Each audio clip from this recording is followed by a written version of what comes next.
ಕರ್ತವ್ಯದಲ್ಲಿದ್ದ police inspector ಒಬ್ಬರಿಗೆ ಎತ್ತು ಗುದ್ದಿದ ಘಟನೆ ನಡೆದಿದೆ.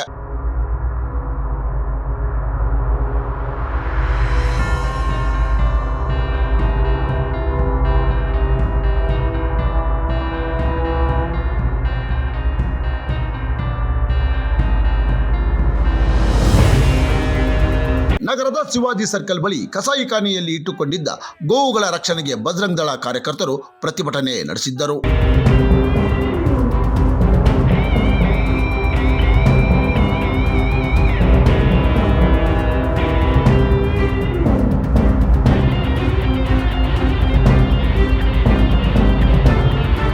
ಪ್ರತಿಭಟನೆ ನಡೆಯುತ್ತಿರುವ ಸಂದರ್ಭದಲ್ಲಿ ಸ್ಥಳದಲ್ಲಿ ಬಂದೋಬಸ್ತ್ ಕರ್ತವ್ಯ ನಿರ್ವಹಿಸುತ್ತಿದ್ದ ಧಾರವಾಡ ಉಪನಗರ ಪೊಲೀಸ್ ಠಾಣೆ ಇನ್ಸ್ಪೆಕ್ಟರ್ ಪ್ರಭು ಗಂಗೇನಹಳ್ಳಿ ಅವರಿಗೆ ಆಕಸ್ಮಿಕವಾಗಿ ಎತ್ತು ಗುದ್ದಿದೆ.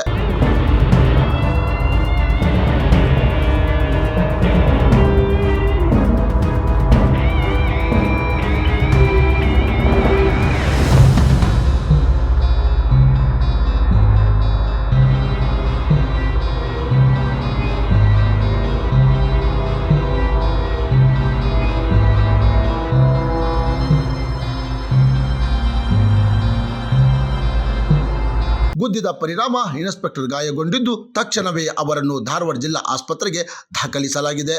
ಕ್ರಾಂತಿ ಸಮಾಚಾರ ಟಿವಿ ಧಾರವಾಡ.